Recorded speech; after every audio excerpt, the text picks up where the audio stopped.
Mateus capítulo 5. Finalmente, mudou. Mateus capítulo 5 é o seguinte: nós terminamos, no ano passado o caminho do discípulo 2. Não foi lançado o 3 ainda, mas as palavras do Caio já estão bem adiantadas, já tem acho que mais um ano na internet disponível.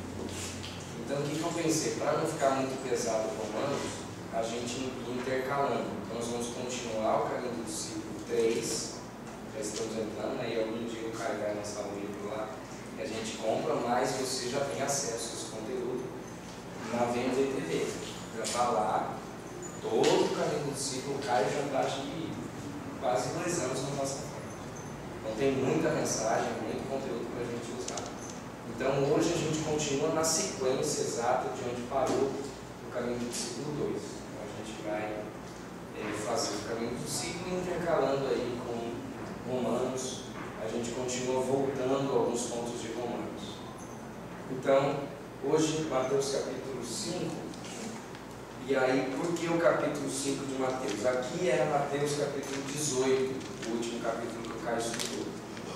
E aí hoje, quando eu entrei lá para a sequência, o Caio faz uma explicação dizendo que agora ele iria entrar, e aí ele até faz piada disso, ele iria entrar nas perguntas idiotas dos fariseus, de vários questionamentos de fariseus, escritos para Jesus. E aí ele iria entrar nisso.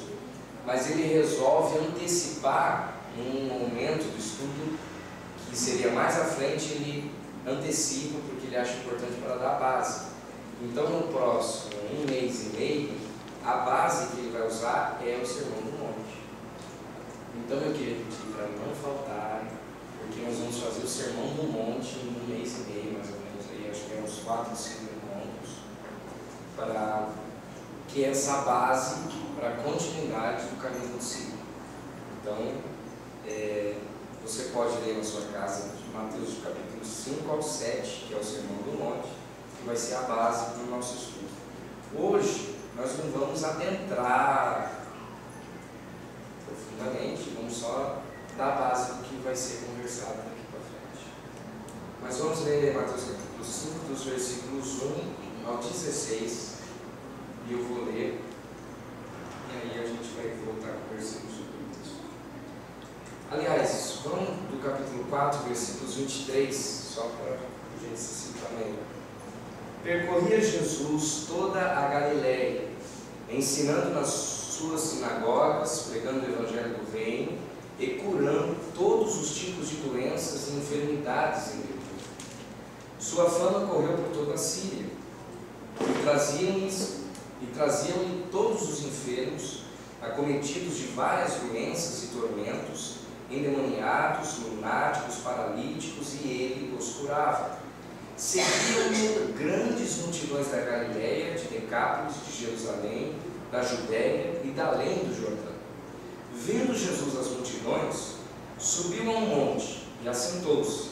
Aproximaram-se dele seus discípulos, e ele começou a ensiná-los, dizendo: Bem-aventurados os pobres de espírito, porque deles é o reino de Deus, dos céus. Bem-aventurados os que choram, porque eles serão consolados. Bem-aventurados os mansos, porque eles herdarão a terra. Bem-aventurados os que têm fome e sede de justiça, porque eles serão fartos. Bem-aventurados os misericordiosos, porque eles alcançarão misericórdia. Bem-aventurados os puros de coração, porque eles verão a Deus. Bem-aventurados os pacificadores, porque eles serão chamados filhos de Deus. Bem-aventurados os que sofrem perseguição por causa da justiça, porque deles é o reino dos céus. Bem-aventurados sois vós, quando vos injuriarem e perseguirem, e, mentindo, disserem todo o mal contra vós por minha causa.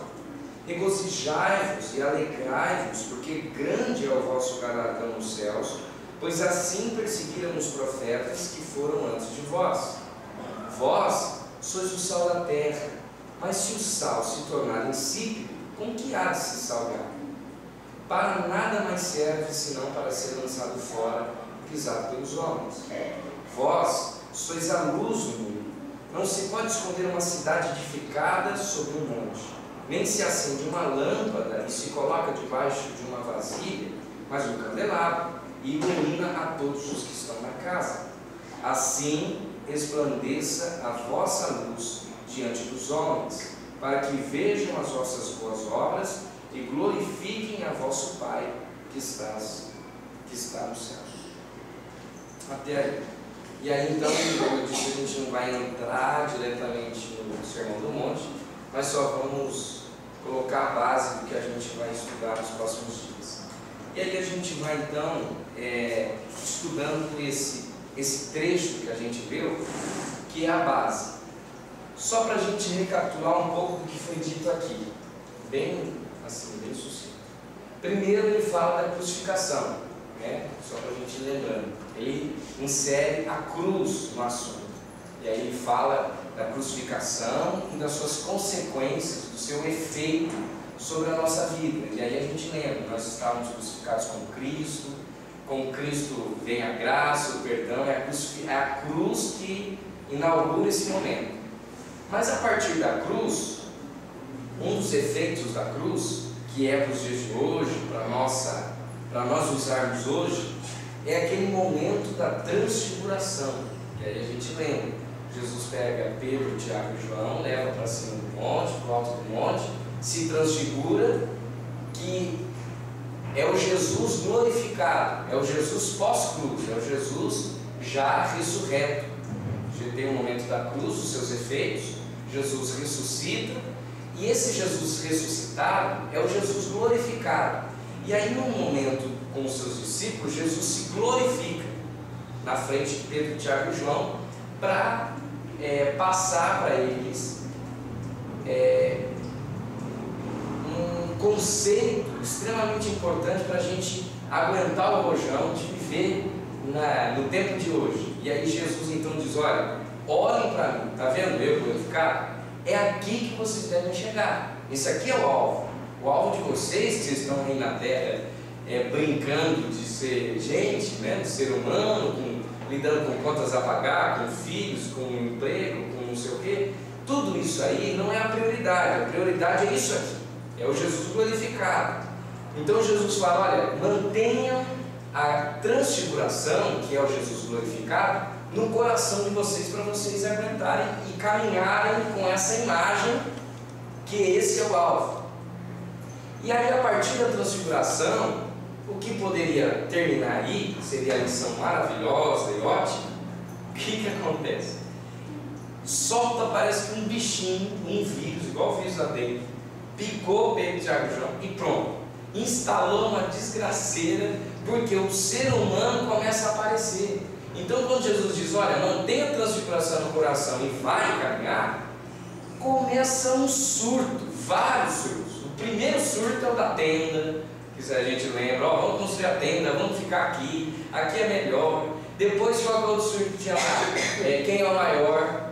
Aí a gente falou muito sobre isso: olha, quem é o maior no reino dos céus, e há uma briga entre eles. Aí Jesus então fala: olha, não tem o maior, não existe isso aqui. Aí eles falam: então, não tem o maior, vem o surto que é o melhor. Então, se não há o maior, tem o melhor. Nós somos os melhores. Aliás, né? Quem é o maior? Quem é o melhor? E eles chegam à conclusão que o melhor são eles, e o resto é resto.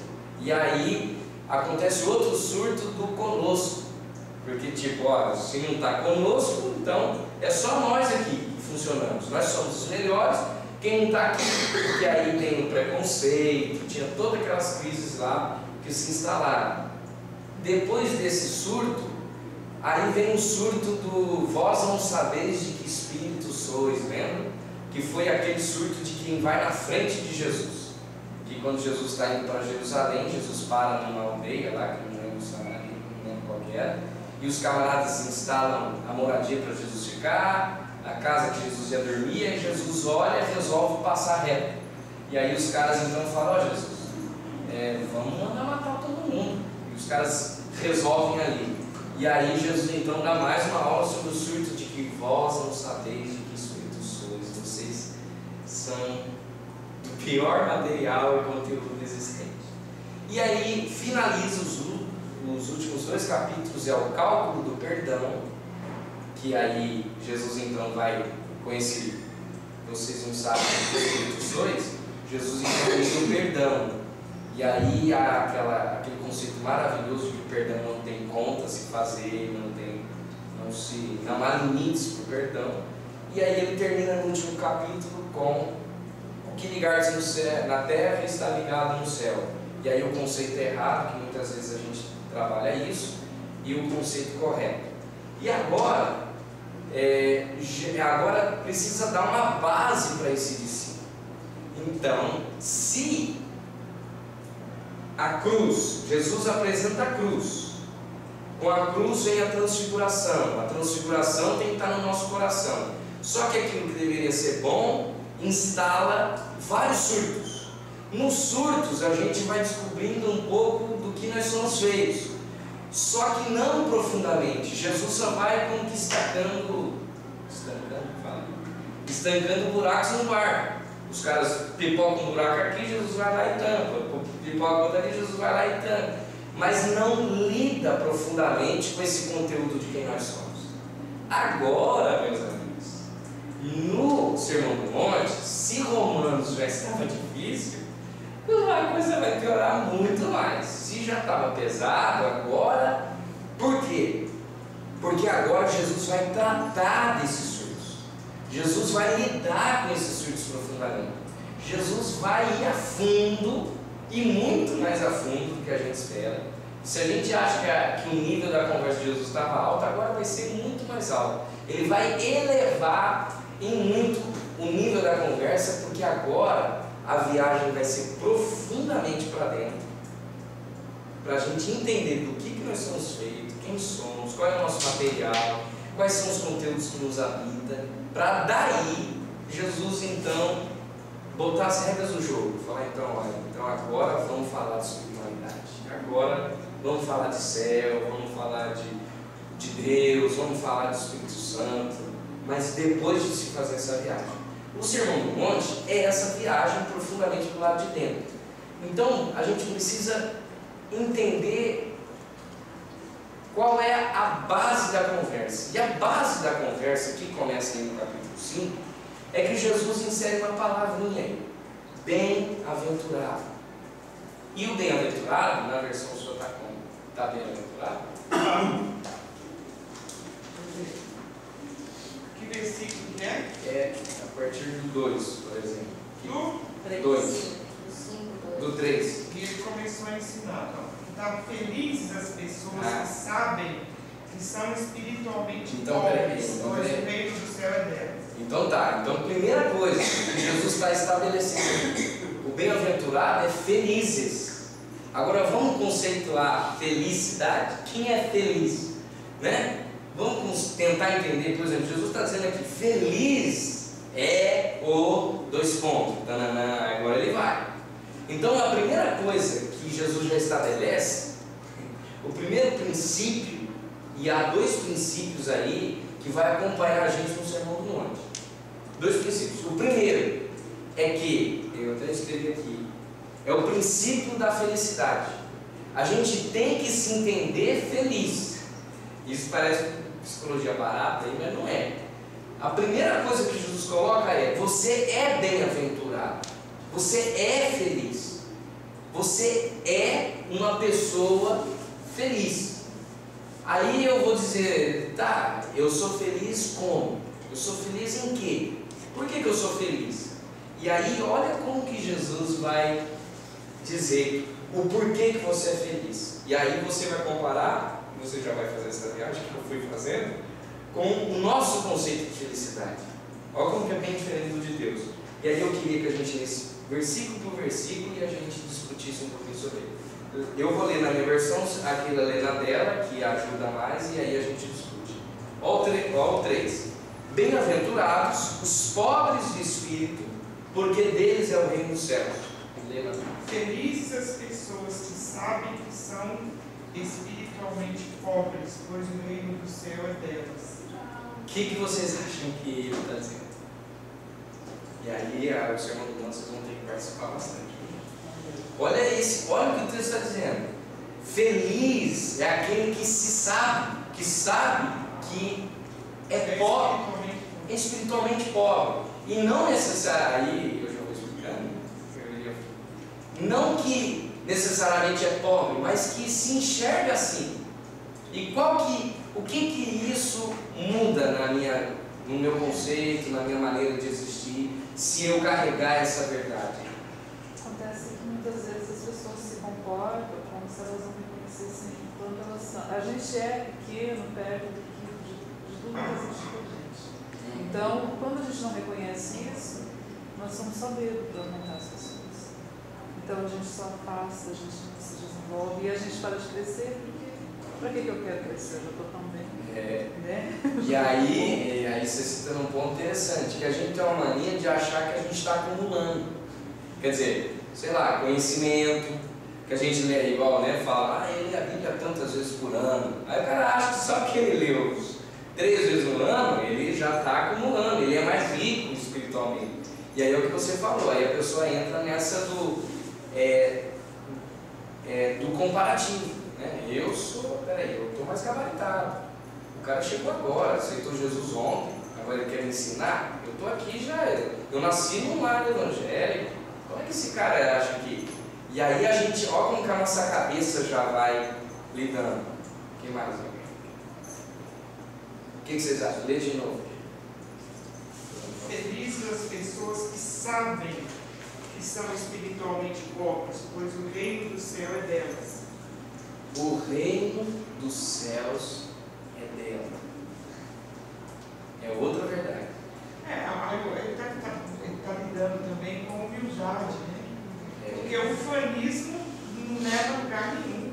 Ao contrário, você se ufana de alguma coisa, você se coloca acima do bem e do mal, né?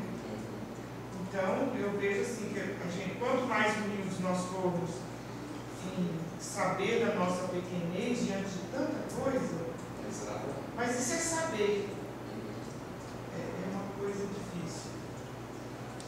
Acho que na medida que você se olha no espelho e vê o que você realmente é, e se coloca isso diante de Deus em paz, assim entender minha humanidade e me aceitar no tamanho que eu sou. Porque eu acho que o que bate também é uma vontade de ser mais, né? Então, quando eu aceito que eu sou pequeno e que eu sou isso, pronto, pacifica dentro do meu coração e está feito. Então, eu acho que esse pobre de espírito é uma condição natural que a pessoa vive, que ela entende o que ela é, o tamanho que ela é, a dimensão que ela tem nesse mundo, com as pessoas. E onde ela está inserida, no caso aqui, que é a questão espiritual, é aquilo que a gente fala, Deus sempre nos pega no contrapé. Toda vez que eu falo, Deus, eu conheço Deus, eu já sei o que Deus quer. Lê do engano, você não sabe nada. A gente não sabe como Deus age, o que Deus decide, como que Deus perdoa aqui, é como o ladrão da cruz que Jesus olha para o cara do lado e fala, ainda hoje está na caminho do paraíso. E aí é um Judas que caminha com Jesus, vê milagres, vê tanta coisa e de repente não consegue alcançar. Então olha como que... Então talvez é isso, é se enxergar essa pequenez que eu estou inserido nesse mistério, nesse universo espiritual tão profundo, que eu nunca vou conseguir dizer Deus é isso, Deus é assim, né, espiritualmente falando. E aí o texto está dizendo que você é feliz quando você entende isso. Você é feliz, você é bem-aventurado. Feliz é aquele que se enxerga assim. Feliz é aquele que sabe que é Adão. Que sabe que é Adão. Fazendo um link lá com o nosso estudo, é isso aí. Feliz é aquele que diz, eu sou Adão, eu reconheço que eu sou Adão. Estou tentando ser melhor, mas sou Adão. Mas eu sou Adão, eu caminho para ser imagem de Cristo, mas eu me sei Adão. Esse é o princípio. Versículo 4. Bem-aventurados, esse aqui é a palavra. Não vai para o 2? Não, 4. Isso. Bem-aventurados os que choram, porque eles serão consolados. Felizes que choram. Felizes as pessoas que choram, pois Deus as consolará. Gente, que verdade. Um pacotinho bom para comprar. O pacotinho bom para comprar, né? Quem que é o pacotinho? Agora, aqui é interessante. Como alguém que chora é feliz? Pois é. Agora, aqui é interessante nesse ponto, e até eu lembrei, que o Caio, quando vai discorrer sobre essa questão do choro, o Caio faz, ele vai profundo, né, nas suas diferenciações de choro. Então ele fala assim, ele até cita que o choro, quando ele é real, sabe, quando o choro, e aí ele é todo poético, ele fala, olha, o choro quando é verdadeiro, ele lava, ele é bom. E o Caio fala, olha, quando eu vejo uma pessoa chorando com verdade, eu fico feliz, porque eu vejo, o choro vai lavando, vai purificando. E aí ele faz a diferenciação do choro, não hipócrita, né, de autocomiseração. Ele diz o choro do autocomiseração, esse não, esse é fruto de doença, não é o choro bom. Então esse choro que ele está dizendo aqui, não é esse chorinho, né, da autocomiseração, oh, eu sou um coitadinho e só chora, não. É esse choro da verdade, um choro que faz bem, um choro que cura, o choro que você lida com a verdade, que você, sabe, o choro que você fala, não, está doendo, está doendo. É o choro quando Jesus vai no sepulcro de Lázaro e que Jesus talvez sabe que vai ressuscitar. Jesus sabe que pode dizer, oh, Lázaro, sai, mas Jesus chora. Por quê? Porque a verdade daquele momento dizia, meu amigo Lázaro está morto. Porque até eu vi um estudo muito bonito sobre isso. Por que Jesus chora? Por que Jesus chora? Jesus sabia. Porque naquele momento Lázaro está morto. Por isso que Jesus chora. Jesus não chora. Jesus, mesmo sendo Deus e ter o poder de chamar Lázaro à vida, sabia que naquele momento Lázaro estava do outro lado. Lázaro não existia. Então, quando o choro vem com verdade, ele é bom, ele lava a alma mesmo. E aí diz o quê? Que porque eles serão consolados. Então não é um choro com um fim em si mesmo, é um choro que tem um processo estabelecido. Olha, feliz é aquele que chora, porque se chora porque de fato está doendo, e aí ele está lidando com a realidade, ele não está se esquivando, ele não está fugindo, ele não está lidando com ilusão, ele chora porque quando é esse choro consciente, esse choro verdadeiro, feliz é aquele que chora, porque Deus tem um consolo para essa pessoa. Deus tem. E aí eu me lembrei que a Gra viu a entrevista da esposa do Google, claro que não lembro o nome dela, mas ela fala, né, para a TV Morena lá, e ela fala uma frase que ela pode estar tampada, mas é que reflete um pouco isso. Ela fala, não, quando eu recebi a ligação, né, que eu recebi a notícia que ele havia morrido, eu orei e sabia que ele já estava com o Pai. Quer dizer, olha a consciência, eu choro. E o Caio mesmo fala, não, quando eu recebi a notícia que meu filho morreu, eu chorei, mas eu chorei sabendo que ele estava bem, que ele estava lá. Mas aí, no e-mail que ele manda para uma mãe, a mulher fala, olha, eu não consigo, eu não estou conseguindo viver mais. E eu vejo você falar do seu filho de uma maneira tão forte, parece que você nem chora, parece que você nem... E o cara pegou e rasga o coração, e o cara falou, nunca falo isso para ninguém. Mas o cara falou assim, olha, eu ainda entro no quarto do meu filho, eu visto as roupas dele, boto Beatles, que era a música que o filho gostava, e eu fico aos prantos. Ele fala isso para mim. Ele fala, eu visto a camisa do meu filho, eu coloco o som do Beatles, fico no quarto dele chorando aos prantos. Ele falou, mas isso é saudade. Isso é choro de saudade, não é choro pedindo que meu filho volte, não é o choro que eu não queria que meu filho morresse, meu filho está com o pai, meu filho está muito bem. É choro de saudade. Olha como que é a diferença, né? Então, olha aqui, feliz é aquele que chora com verdade, porque Deus tem consolo, porque Deus consola. Versículo 5, bem-aventurados os mansos, porque eles herdarão a terra, na sua versão. Felizes as pessoas humildes, pois receberão o que Deus tem prometido. E aí humilde, manso já, e aí essa humildade com essa qualidade da mansidão, né? Que eu não preciso nem dizer, né? Mansidão, você sabe como você deve lidar com mansidão. Versículo 6. Bem-aventurados os que têm fome e sede de justiça, porque eles serão fartos. Felizes as pessoas que têm fome e sede de fazer a vontade de Deus, pois Ele as deixará completamente satisfeitas. É ótima essa versão da Keila, porque esse é outro ponto. O que tem fome e sede de justiça não é essa justiça pela justiça. Não é eu vou fazer justiça. Não é a justiça vingativa. A justiça do não, vamos fazer justiça. Com aquele ali, aquele infeliz lá. Não. É essa justiça, e aí o Caio também fala muito sobre isso, que ele fala, é a justiça do não fazer a justiça por si, para si, mas pelos outros. É você ser justo com o outro, mesmo o outro sendo injusto com você. Olha como que isso inverte e muda todo o nosso conceito. Esse quem tem fome e sede de justiça não é eu querendo a minha justiça para mim. Não é eu me... eu quero rever a minha justiça. E o Caio até brinca, não é a justiça do advogado, do promotor de justiça. Ele fala, do cara que vai atrás do criminoso. Não, é ser justo como Deus é. Por isso que a versão daquele é ótima. É ser justo como Deus é justo. E tem muito mais a ver, sede e fome de justiça, muito mais para os outros do que para mim. Não é para mim primeiro, é como eu me relaciono com esse conceito de justiça.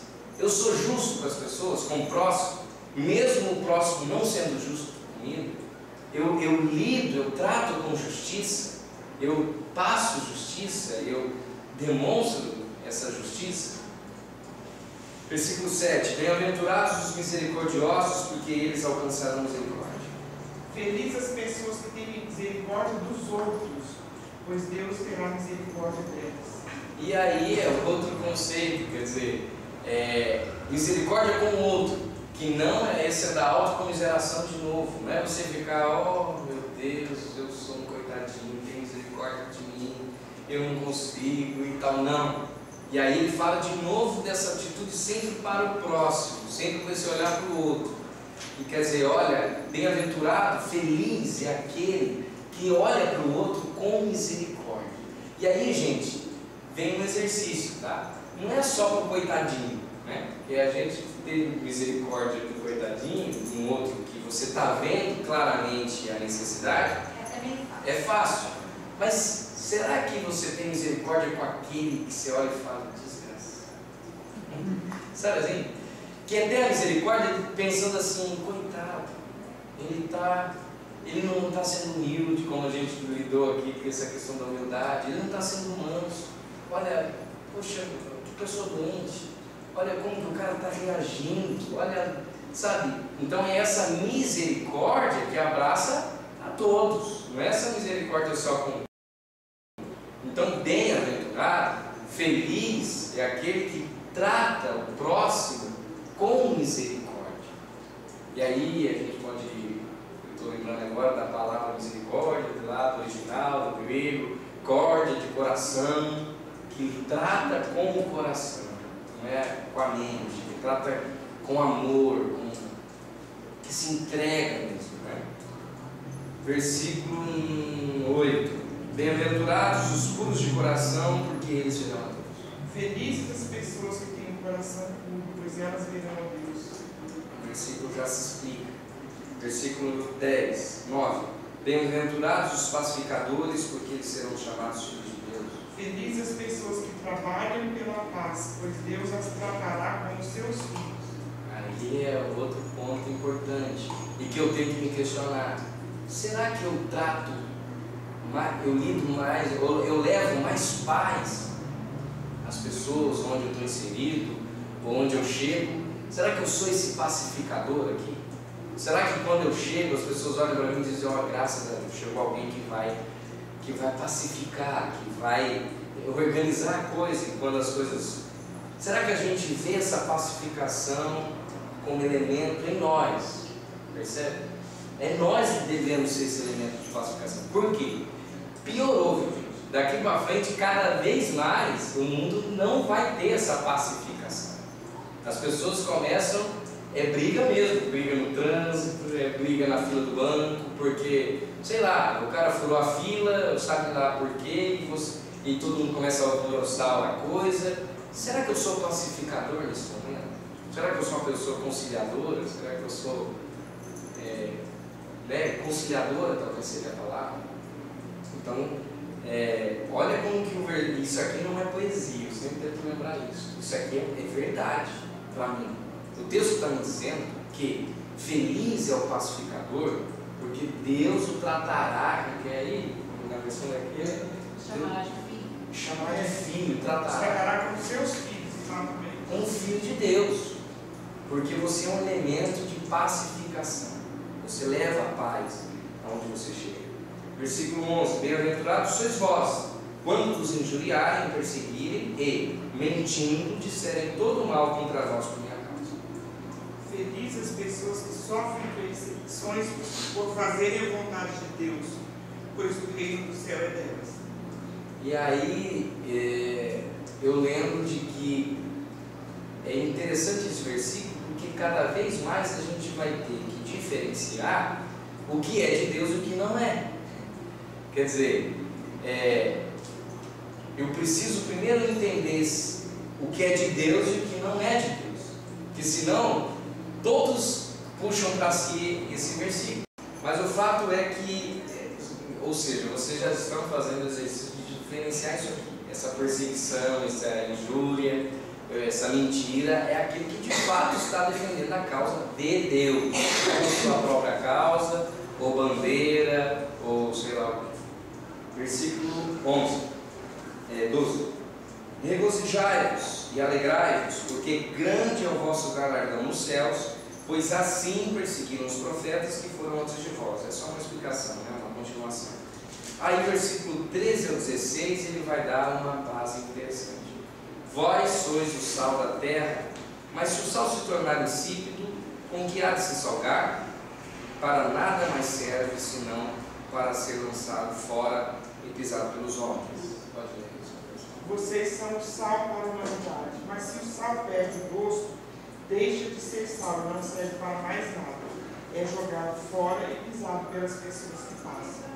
Aí a gente já explicou isso várias vezes, né? Quer dizer, aí a nossa nutricionista pode esclarecer melhor.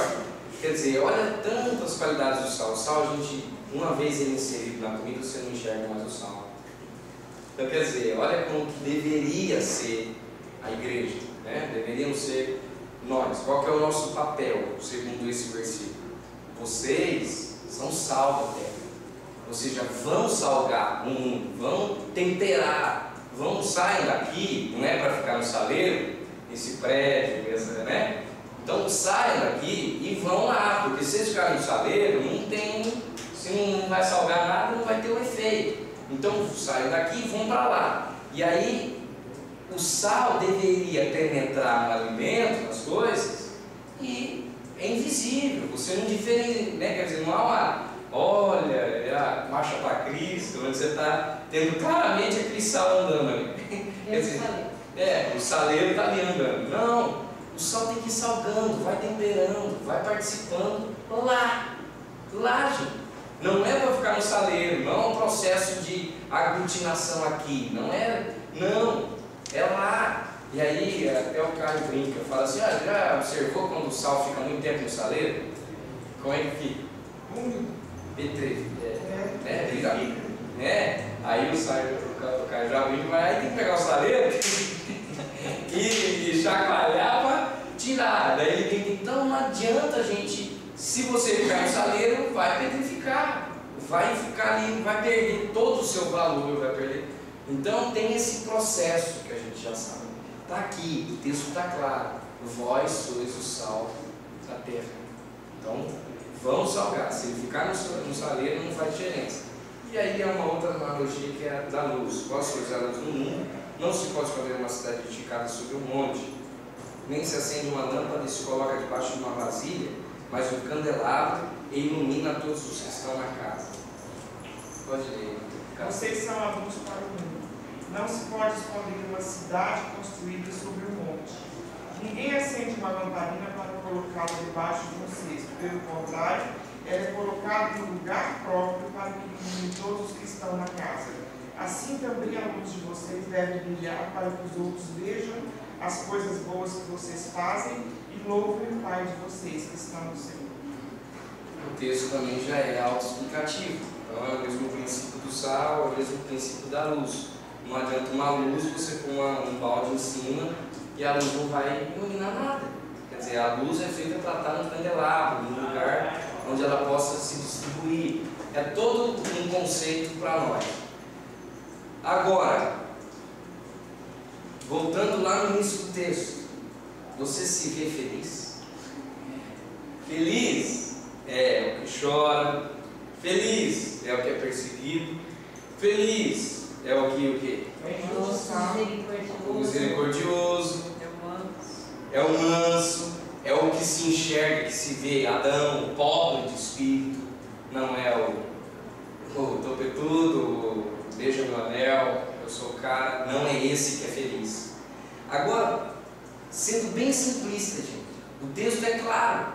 Feliz, então vamos ser meio Paulo Coelho. O princípio da felicidade, a chave da felicidade. Você quer ser feliz? É esse o princípio. Feliz é esse. 2 pontos. É esse tipo de qualidade. É esse o conceito de felicidade de acordo com Jesus. Então, se a gente olha para a nossa vida e a gente olha para o conceito de felicidade de Jesus, qual que é o conceito geral disso? E aí a gente volta naquilo que a gente falou no domingo passado. Olha como que as coisas de Deus é sempre dentro do paradoxo, do contraditório. Então, ser feliz, para mim, de acordo com a Bíblia, de acordo com Jesus, é ser feliz no mundo real, porque tudo isso aqui que está falando aqui está me apresentando a realidade. Não está me apresentando um mundinho cor-de-rosa, uma ilusão, não está me vendendo 1000 maravilhas. Olha, venha para cá e você vai ficar rico, não vai ficar mais doente, não acabar os seus problemas, vai dar tudo certo. Não é isso o princípio. O princípio é esse aqui. Olha, você quer ser feliz? Então sabe que você vai chorar, mas vai ter consolo para você. Mas você vai chorar. E se ele coloca que você vai chorar? Ter consolo. Mas vai ter consolo, exatamente. Mas olha como que ele fica no paradoxo o tempo todo. Olha como que ele fica invertendo, sabe? Não tem esse padrão, esse paradigma de felicidade. Alex, se a gente olhar as bem-aventuranças, 90% tem a ver. Feliz é o que olha para o outro. É sempre não olhando para um umbigo.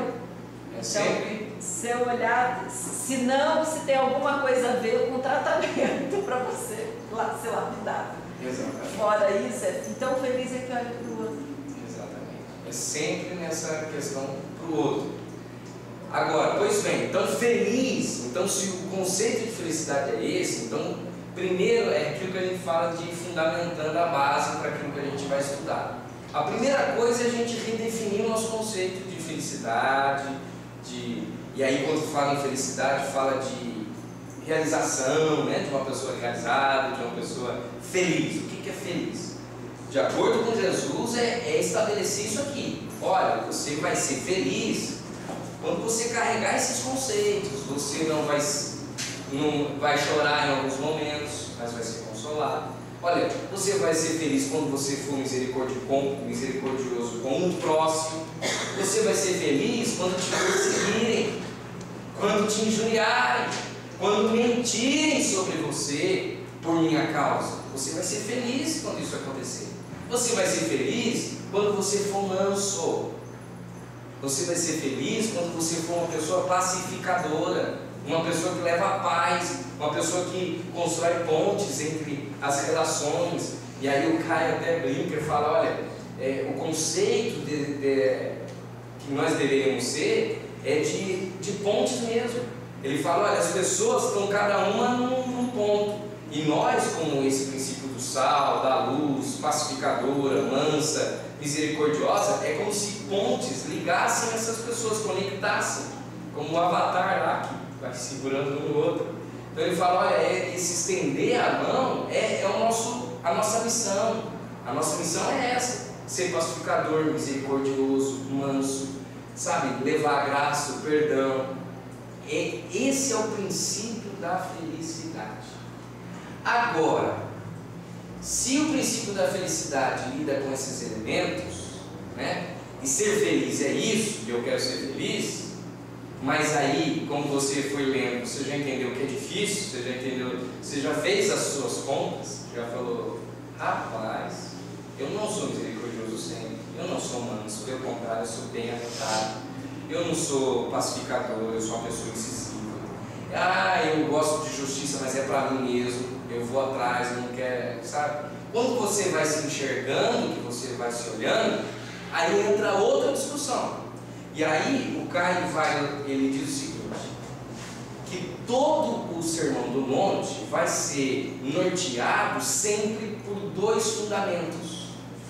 Então o tempo todo é como se Jesus vai apresentando o sermão, a proposta de evangelho, a proposta para a nossa vida, e ao mesmo tempo vai apresentando a outra, quer dizer, os dois fundamentos, o fundamento do que deve ser e do que não deve ser. E onde que está lá esses fundamentos? Lê para a gente no versículo 7, que é o final do Sermão do Monte, dos versículos 24 em diante.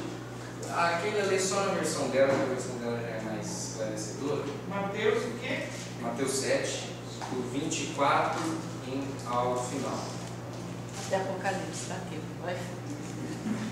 24 ao final? Tá.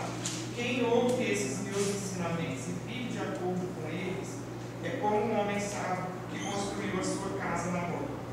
Caiu a chuva, vieram as enchentes e o vento soprou com força contra aquela casa, porém ela não caiu porque havia sido construída na rocha.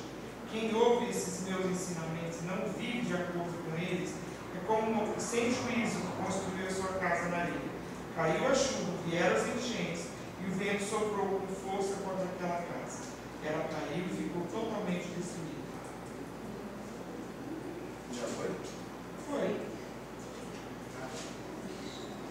Bom, o final do Sermão do Monte termina com essa orientação. Olha, se você não ouvir a minha voz, tudo isso que eu falei aqui no Sermão do Monte, que eu comecei lá com bem-aventurados, os felizes são aqueles lá, e aí a gente foi tratando, Jesus diz, se você não ouvir isso e não praticar isso, você estará construindo algo sobre areia, sobre uma terra que não dá base nenhuma, vai cair. Um dia cai. Pode ter certeza que um dia a casa cai totalmente. Agora, se você praticar essa verdade, você vai estar construindo sobre a rocha. Então, tem duas situações para a gente, como exercício para essa semana, para a gente voltar no domingo que vem e conversar sobre isso. Que é, qual é o meu fundamento? Em cima do que eu estou construindo a minha casa? Em cima do que está a minha espiritualidade? Os meus conteúdos? E aí, eu vou te falar que vai ser o exercício mais difícil da tua vida. Por quê? Ao longo do texto do Sermão do Monte, como eu disse, Jesus vai dilacerar a gente. Jesus vai pegar a gente como um médico, abrir e vai falar, entendeu? É isso que nós vamos fazer no Sermão do Monte. Então, a pergunta de Jesus, o que Jesus fala no final é o seguinte: olha, veja bem do que você é feito. Esse onde você está construindo, qual é o fundamento, veja bem do que você é feito. O que tem dentro de você? Quais são os seus conteúdos? Porque se eles não forem os corretos, a tua casa cai. Você está afadado a acabar. Então, a pergunta que fica é: qual é o meu fundamento? O que eu sou feito? E aí, olha só para a gente, o nosso exercício, que você vai listar na sua casa lá. Por exemplo, o ódio. Tem ódio em você? Tem pessoas que você lembra, que você fala assim, não gosto dela. Eu odeio aquela pessoa, eu não suporto a voz, eu não suporto ver. Então, por exemplo, Jesus vai tratar isso aí com você. Isso aí tem que ser tratado. Tem, por exemplo, imagem. Você vive de imagem? Será que o que você passa para as pessoas não define, não tem muito a ver com aquilo que você é na sua intimidade, no seu íntimo? Isso aí é do que você é feito, é um dos fundamentos do que você é feito. Será que tem a ver com a hipocrisia? Né? Será que eu sou hipócrita? Eu exijo do outro aquilo que eu não dou conta, eu cobro do outro aquilo que eu nunca vou fazer para mim, mas eu finjo que eu dou conta. Enfim, eu sou mentiroso? Será que não? Eu não sou mentiroso, mas eu floreio muito. Por exemplo, eu tenho uma dificuldade, e é engraçado, né? A minha família é tudo isso, de contadores de história. Minha família, somos só que conseguimos contar história. E a gente conta história. Então, para mim, não tem como falar uma história assim, tipo assim, sei lá, aconteceu, igual a minha história que vai lá, no início do namoro, nós capotamos o carro. No primeiro dia que eu pedi ela em namoro, ela teve uma amnésia, ela não lembra que eu pedi ela em namoro, eu tive que pedir de novo. Então, por exemplo, toda vez que eu conto essa história, eu não conto só a história, eu conto a história, eu faço a pessoa viajar. Mas nisso eu corro o risco de florear demais. Até de ver, por isso que eu estou contando a gravar. Não teve isso. Esse pedaço não teve. Não teve, isso aí tá demais já. Mas por quê? Agora, aquilo que para mim pode ser uma coisa simples, né? Tipo, não, eu só estou floreando. Aqui no Sermão do Monte não vai ter essa. Não tem florear. Não tem usar, eu só estou aumentando. Não, aqui nós vamos ter que lidar com a verdade. Mentira, imagem, hipocrisia, ódio. Sabe? Eu não gosto daquela pessoa, não gosto do jeito que ela fala comigo, eu odeio. Então tudo isso vai ter que ser lidado aqui. Portanto, gente, qual que é o exercício para a semana? Eu queria que vocês lessem em casa do capítulo 5 ao capítulo 7, que é o Sermão do Monte, que é a base daquilo que a gente vai tratar nos próximos domingos. Então, leia em casa do 5 ao 7 e liste. E eu queria que você fizesse o exercício prático de escrever caneta e papel mesmo. Falar assim: olha, eu não gosto da fulana. Eu aumento, por exemplo, vocês já sabem que eu vou começar a caneta. Eu aumento as minhas histórias, eu não sou tão fiel às minhas histórias, sabe? Então, liste, faça esse exercício, faça. Por quê? Porque aí você vai percebendo do que você é feito, qual é o teu fundamento. Isso define, Alex. Então, mas infelizmente eu vou ter que fazer, esse exercício. E a gente vai começar a jogar o Bueno. Isso, eu odeio Galvão Bueno, eu odeio aquela, entendeu? Então nós vamos ter que começar a listar, e aí a gente, domingo que vem, a gente vai continuar falando sobre os fundamentos e falando sobre o Sermão do Monte.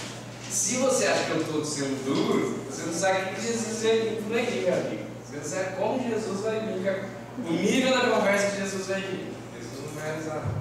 Amém? Vamos orar, curva a sua cabeça. Senhor Deus, obrigado por essa noite, obrigado por essa palavra, muito obrigado pela tua palavra, que é viva, que é uma verdade, que é como uma espada que vai lá no íntimo do nosso coração. Eu peço que o Senhor nos ajude no desafio que nós temos pela frente, porque nós não queremos viver de teoria, nós não estamos aqui para viver só de teoria. Isso aqui não é um cursinho teórico, mas isso aqui é evangelho para a vida, Pai. E eu lhe peço que o Senhor nos ajude no desafio de viver o teu evangelho todos os dias, a cada manhã, fazer esse exercício para a minha vida. Que o Senhor ajude os meus irmãos, que o Senhor nos ajude quando saímos por aquela porta, Pai. Que o Senhor fale, que o teu Espírito Santo nos lembre, nos incomode, nos tire o sono, mas nos inquiete a entendermos aquilo que somos feitos, a entendermos aquilo que o Senhor espera de nós. Porque a tua palavra, ela é verdade, mas ela também nos exige obediência. Ela nos exige obediência para aí sim, de acordo com a tua palavra, sermos felizes. Não há felicidade sem obediência à tua palavra. Não há, talvez a gente está indo muito superficial naquilo que o Senhor foi muito mais profundo, foi muito mais exigente. Nos ajude, Pai. Eu peço isso em nome de Jesus.